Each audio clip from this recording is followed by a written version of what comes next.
Dear students, here we go again. Chemical effects of electric current. Now you know the definition of chemical effects of electric current from the previous lecture as it's already discussed.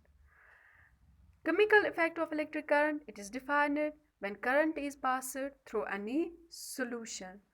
And the solution जिनमें current pass होती है उनको हम बोलते हैं conducting solution and वो conducting solution हो सकते हैं solution of acids bases and salts.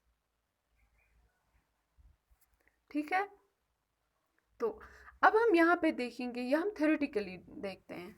Now we will do an activity here, we will see वहाँ पे हमने क्या लिया है, वहाँ पे हमने कुछ सॉल्यूशन लिया है, तो हम देखेंगे कि उसमें क्या वो कंडक्ट करेगा करंट या नहीं करेगा। लेट्स सी, ये एक्टिविटी आपकी बुक में दी हुई है। What you have to bring, आपको क्या लाना है, आपको लाना है स्मॉल प्लास्टिक कैप्स लाने हैं ऑफ डिस्कार्डेड बोटल्स, और फिर क्या करना है, आपको लाना है लेमन जूस और विनेगर। आपने लेमन जूस वो कैसा होता है, आपने एसिड्स बेस एंड साल्ट्स पढ़े होंगे किस में, 7th क्लास में। तो लेमन जूस ये एसिड है, इट इज़ यहाँ पे मैं इतना बोलूँगी, जो एसिड है which it is sour in taste, और जो बेस होता है वो बिटर इन टेस्ट होता है। लेमन इट इज़ एसिड, इसमें कौन सा एसिड होता है, citric acid, and number second is vinegar, उसमें होता है एसिटिक एसिड। फाइन, तो आप फिर आपको लाना है एक टेस्टर। टेस्टर आपको किसके ऊपर रखना है, वो दिस कैप, और जो टेस्टर के दो एंड्स हैं वो आपको डिप करने हैं किसमें, लेमन जूस में। नाउ यू विल सी, जो बल्ब वहाँ पे लगा हुआ है, कनेक्ट हुआ है, विल द बल्ब ग्लो और not, what do you think. देखिए, पहले मैंने आपको बोला, पहले ही लेक्चर मैंने आपको बोला, जो कंडक्टिंग सॉल्यूशंस ऑफ एसिड्स होते हैं या बेस होते हैं या साल्ट्स होते हैं वो कंडक्ट करते हैं करंट। तो यहाँ पे क्या होगा, यहाँ पे हमारा सॉल्यूशन है लेमन जूस, तो ये कंडक्ट करेगा इलेक्ट्रिसिटी, यानी कि जो बल्ब है वो ग्लो करेगा। बट किसी वक्त क्या होता है, आप क्या करते हो, सेम यही टेस्टर है, जो मटेरियल है वो कंडक्ट करता है इलेक्ट्रिसिटी, बट जो बल्ब है वो ग्लो नहीं करता है। व्हाई इज इट सो, देखिए पहले भी मैंने आपको बोला, जो कंडक्टिंग सॉल्यूशंस होते हैं वो वीक कंडक्टर्स ऑफ इलेक्ट्रिसिटी होते हैं। वो क्या करते हैं, they do not conduct as easily as a metal. जिस तरह से मेटल में ये conduction of current easily pass होती है, उस तरह से कंडक्टिंग सॉल्यूशन में नहीं होता है। तो दिस इज़ द रीज़न कि यहाँ पे क्या होता है, कभी कभार आपका जो बल्ब है वो ग्लो नहीं करेगा। फाइन, अब हम देखेंगे, अब हमारे पास बहुत सारे लिक्विड्स हैं, हम देखेंगे कि उनमें करंट पास होती है या नहीं होती है। लेट्स फाइंड आउट, मैंने एक टेबल बनाया है, ये देखिए।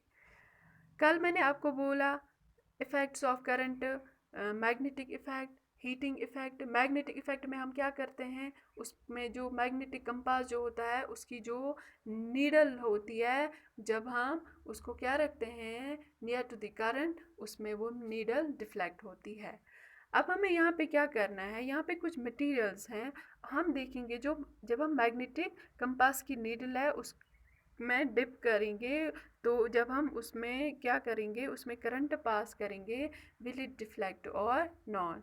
सी, पहला हमारे पास है distilled water. Now the question arise, what is distilled water. देखिए, हमारे घरों में जो पानी आता है, चाहे वो टैप वाटर हो, चाहे वो रैन वाटर हो, चाहे वो सी वाटर हो, वो इम्प्योर होता है।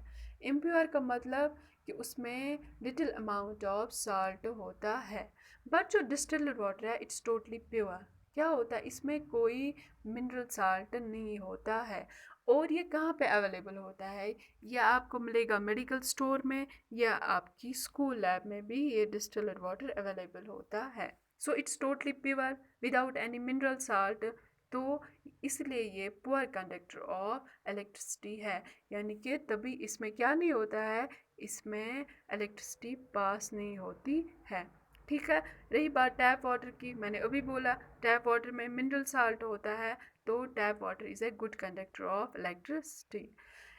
लेमन जूस या विनेगर, हमने अभी रिसेंटली ये एक्सपेरिमेंट देखी, तो लेमन जूस एंड विनेगर क्या है, they are good conductors both, क्योंकि they are solutions of acid. तो आप क्या कीजिए, आप इस टेबल को नोट डाउन कीजिए and then you will memorise, और आप सोचिए कि why the rest of the solutions are poor और गुड कंडक्टर्स ऑफ इलेक्ट्रिसिटी।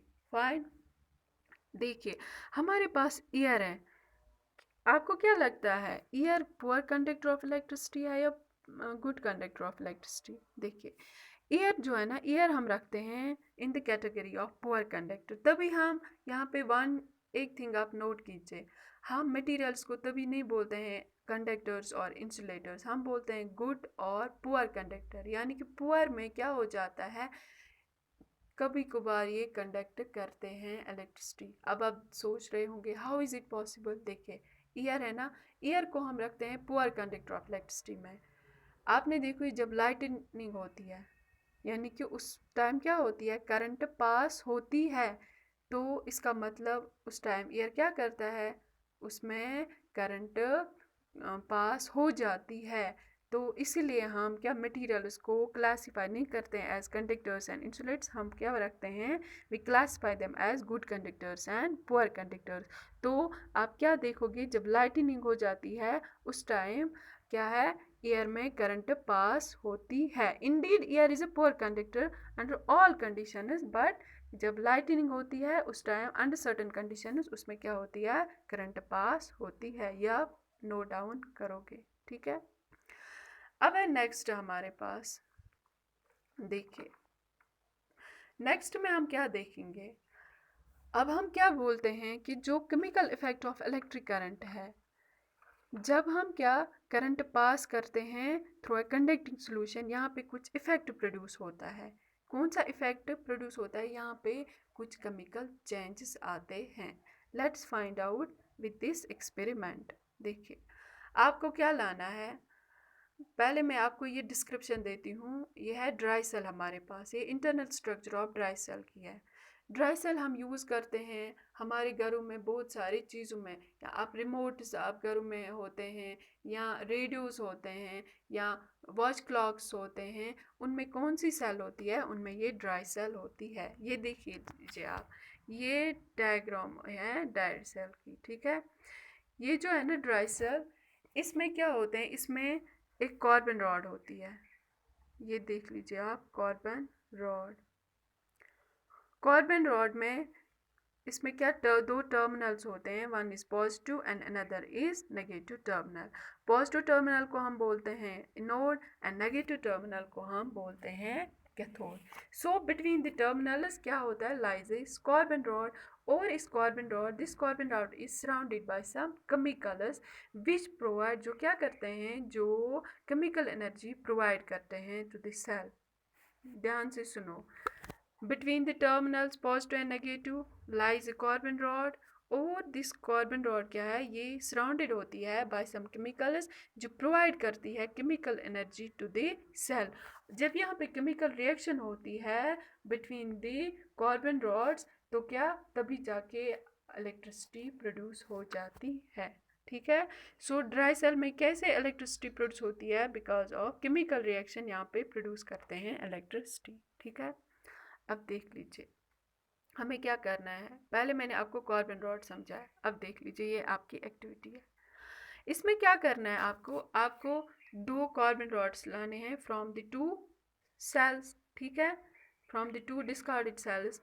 और जो कार्बन रॉड है, इसका जो मेटल कैप है, इसको आपको रैप करना है कॉपर वेयर से, यानी कि कॉपर वेयर से इसको रैप करना है। जो ये कार्बन रॉड्स है ना, बोथ द कार्बन रॉड्स, इनको हम बोलते हैं इलेक्ट्रोड्स। क्या बोलते हैं, we call these two rods as electrodes, ठीक है। फिर आपको क्या करना है, फिर आपको एक टम्बलर लाना है, या बॉल आप ला सकते हो, प्लास्टिक बॉल या प्लास्टिक टम्बलर ला सकते हो। उसमें आपको डालना है, यहाँ डालना है आपको फ्यू ड्रॉप्स ऑफ लेमन, यहाँ डालना है साल्ट। देखिए जब आप टम्बलर लाओगे उसमें पहले आप पानी डालोगे, फिर पानी में आप ऐड करोगे फ्यू ड्रॉप्स ऑफ लेमन, और जो आपके पास अवेलेबल होगा, या आप tea spoon full of salt डालोगे। फाइन। तो क्या यहाँ पे ये बन गया ना हमारे पास कंडक्टिंग सॉल्यूशन। अब देखिए यहाँ पे होता क्या है इन एक्चुअल सेंस।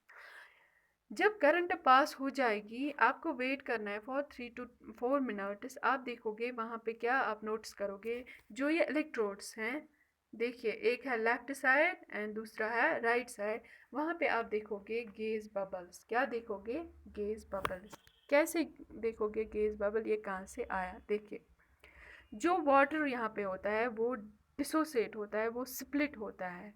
देखिए one I will show you this. Water किसका बना होता है? इसमें हाइड्रोजन होता है, इसमें ऑक्सीजन होता है। जब इसमें आप करंट पास करते हो जो वाटर है ये स्प्लिट हो जाता है, हाइड्रोजन अलग, हाइड्रोजन गैस और ऑक्सीजन। ठीक है, अब यहाँ पे बबल्स ऑफ ऑक्सीजन और वो हाइड्रोजन प्रोड्यूस होंगे।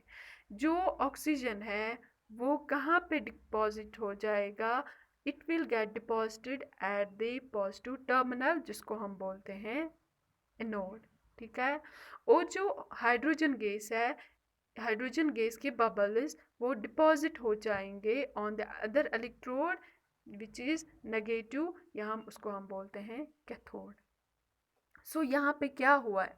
यहाँ पे केमिकल रिएक्शन हो गई और इस प्रोसेस को हम बोलते हैं इलेक्ट्रोलिसिस। What is electrolysis?